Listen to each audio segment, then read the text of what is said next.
الحمد لله رب العالمين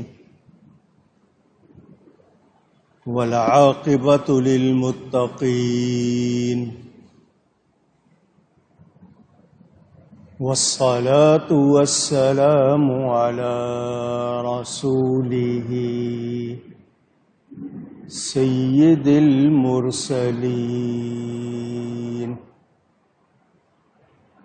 خاتم النبيين رحمة للعالمين شفيع المذنبين سيدنا ومولانا محمد رسول رب العالمين وعلى آله وصحبه أجمعين. أما بعد فأعوذ بالله من الشيطان الرجيم. بسم الله الرحمن الرحيم. إنك لا تهدي من أحببت ولكن الله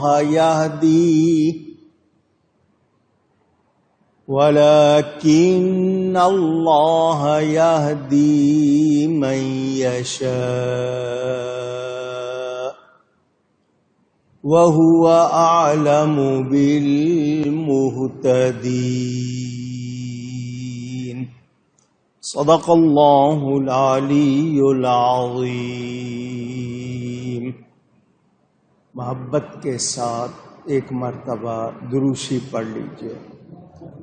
اللہم صلی علی سیدنا و مولانا محمد معدن الجود والکرم وآلہ وصحبہ وبارک وسلم. الصلاة والسلام عليك يا رسول الله. الصلاة والسلام عليك يا حبيب الله. الصلاة والسلام عليك يا رحمة للعالمين وعلى آلك وأصحابك يا شفيع المذنبين.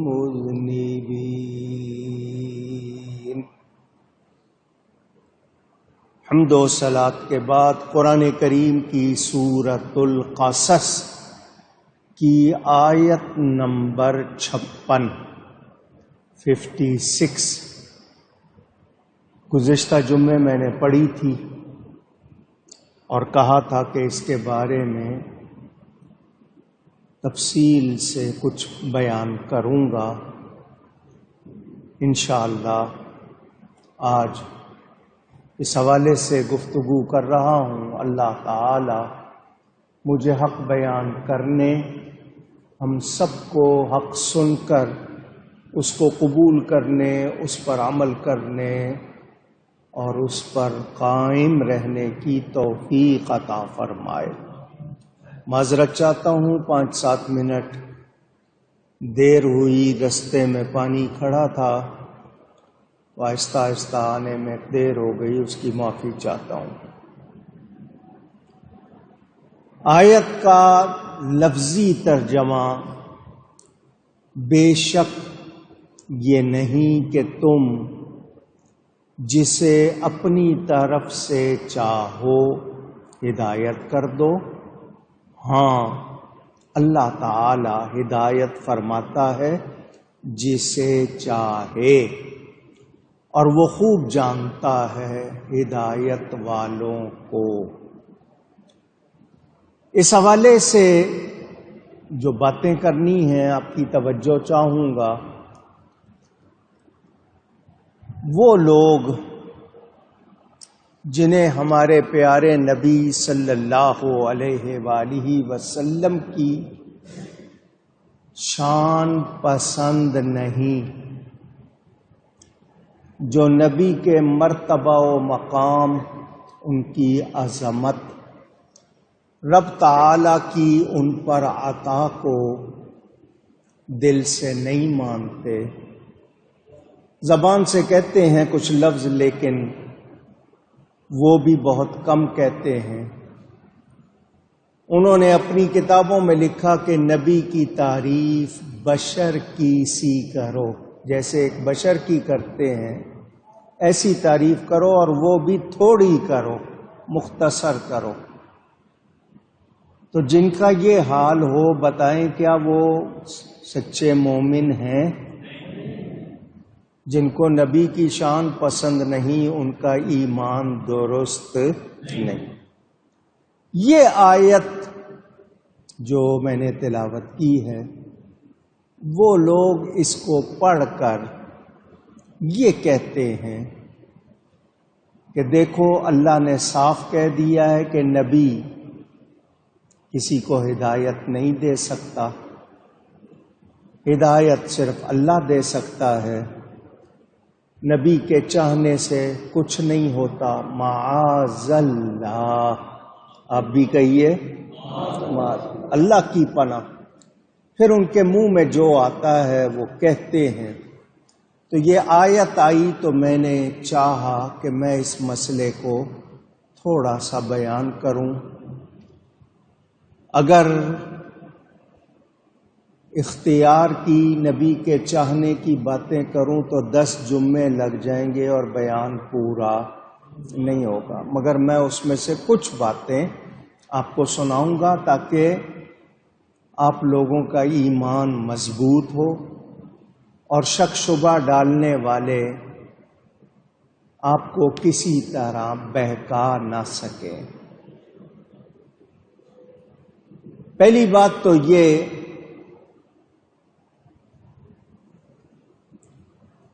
ہمارا اہل سنت و جماعت کا یہ کہنا ہے کہ نبی کو پیدا کرنے والا، نبی بنانے والا، شان دینے والا اللہ تعالی ہے۔ ہم نبی کا کوئی ذاتی کمال نہیں مانتے، اللہ تعالی کا عطا کیا ہوا مانتے۔ اللہ خود فرمائے، نبی کی شان بتائے، اور ہم یہ آگے سے کہیں کہ نہیں، جو ہماری سمجھ میں آئی ہے ہم تو اتنی بات کریں گے، تو ایسا کہنا کسی مومن کا کام نہیں۔ پہلی بات آپ نے سن لی کہ اللہ کی عطا کے بغیر ہم کسی میں کوئی کمال نہیں مانتے۔ پہلی بات تو یہ یاد کر لیں۔ ہمیں ان لوگوں کو کوئی صفائی نہیں دینی ہے، ان لوگوں کو کچھ نہیں، یہ تو انہوں نے ماننا ہی نہیں، تو اپنوں کو بتا رہے ہیں تاکہ وہ کسی شک شبے میں نہ آ جائے۔ پہلی بات آپ نے یہ سن لی۔ دوسری بات یہ کہ نبی سے جو کمال ظاہر ہوتا ہے وہ رب تعالیٰ کا ہے، اسی کا دیا ہوا ہے۔ تو جس نے نبی بنایا ہے اس نے شان عطا کی ہے۔ نبی کی شان کتنی ہے میں اور آپ اندازہ کر سکتے نہیں۔ نبی پاک صلی اللہ علیہ وآلہ وسلم کے لیے ایک آیت پڑھ کر ان کی شان کا، ان کے اختیار کا، ان کے مرتبے کا انکار کرنے والے باقی آیتوں کو کیوں بھول جاتے ہیں؟ اسی قرآن میں، اسی رب کے کلام میں دوسری آیات موجود ہیں۔ کچھ آیتیں اثبات کی ہیں، کچھ نفی کی ہیں۔ اثبات کا مطلب جس سے کوئی چیز ثابت ہوتی ہے، نفی جس سے کسی چیز کا انکار ہوتا ہے۔ جہاں نفی ہے وہاں اس بات کی وضاحت ہے کہ خود سے کوئی اختیار نہیں رکھتے، اور جہاں اثبات ہے یعنی ثابت کیا ہے وہاں یہ کہ اللہ کی عطا سے اختیار رکھتے ہیں۔ میں ایک انسان کا اختیار مانوں،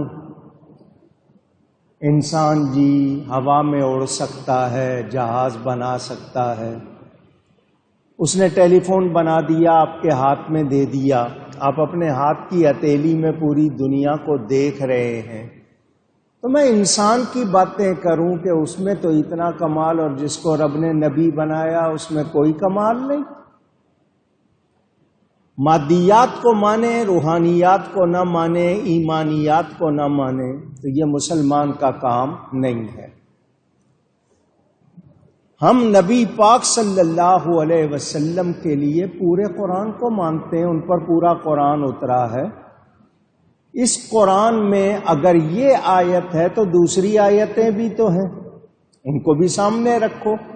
اور القرآن یفسر بعضہ بعضا، قرآن اپنے کچھ حصے کی خود ہی تفسیر کرتا ہے۔ اب آپ دھیان سے سنیں، امور تکوینیہ اور تشریعیہ، آپ کے لیے یہ لفظ اگر مشکل ہے میں آسان کر دیتا ہوں۔ شریعت ظاہر کے لیے ہوتی ہے، یہ تکوین جس کو کہتے ہیں سمجھنے کے لیے کہوں، اللہ تعالی نے جو جہان بنایا ہے یہ عالم خلق اور عالم امر۔ خلق کا مطلب آسمان و زمین کے لیے فرمایا 6 دن میں بنائے، خود اللہ نے فرمایا ہم نے کتنے دن میں بنائے؟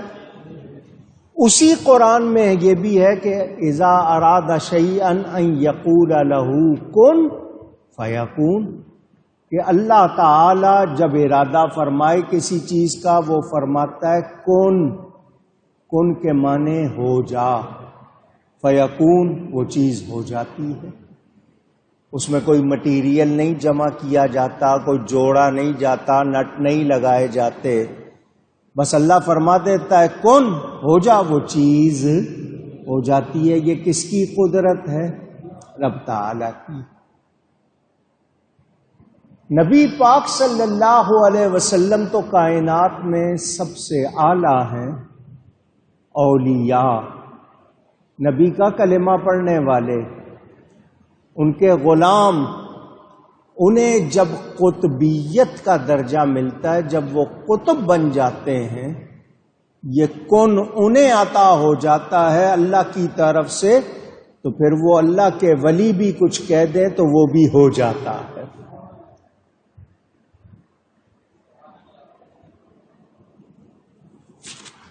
نفحات الانس میں مولانا جامی نے اس بات کو لکھا، علماء جانتے ہیں، میں نے صرف آپ کو موٹی موٹی چند باتیں سمجھانی ہیں۔ امور تکوینیہ، اب جب ولیوں کو یہ کون کی شان عطا ہو جاتی ہے تو پھر نبیوں کی شان کتنی ہوگی، اور پھر نبیوں کے نبی کی شان کتنی ہوگی۔ تو ہم اہل سنت و جماعت یہ مانتے ہیں کہ نبی پاک صلی اللہ علیہ وسلم کو اللہ کی طرف سے، اللہ تعالی کی عطا سے، امور تکوینیہ ہوں یا تشریعیہ ہوں، بِإِذْنِهِ تعالی نبی کو اختیار حاصل ہے، اختیار حاصل ہے۔ آپ نے یہ سنا۔ اب اس کے دلائل قرآن سے بھی ہے اور حدیث سے بھی ہے۔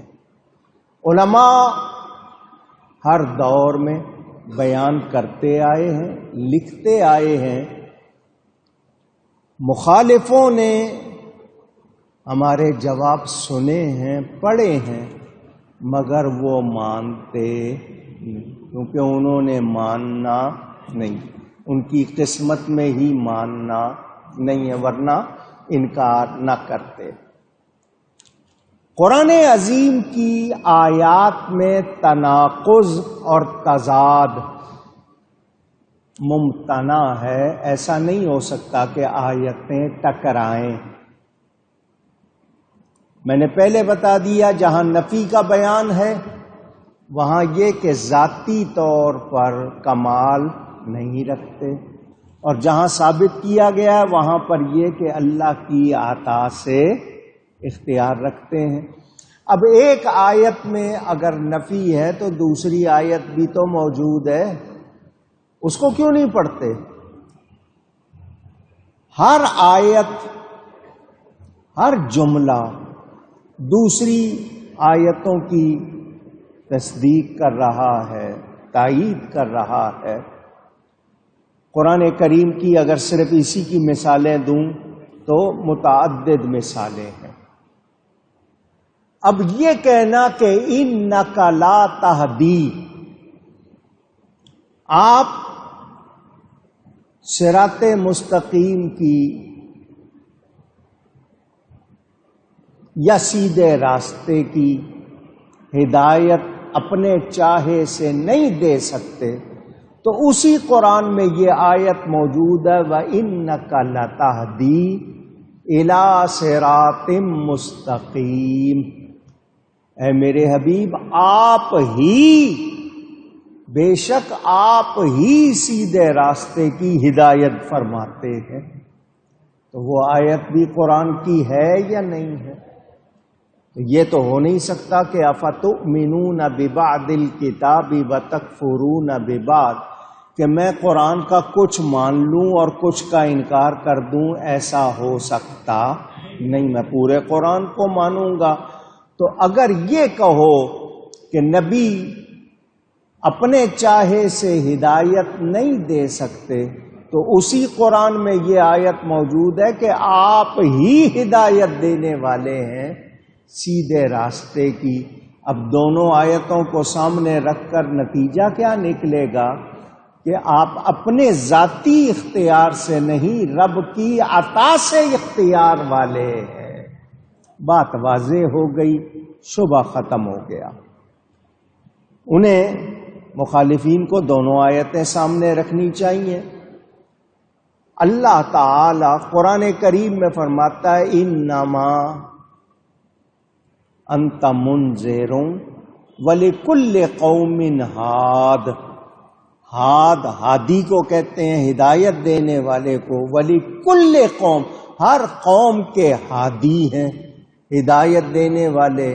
تو میں قرآن کی ان آیتوں پر بھی ایمان رکھوں گا اور کہوں گا کہ ہاں نبی ہی ہدایت دیتے ہیں۔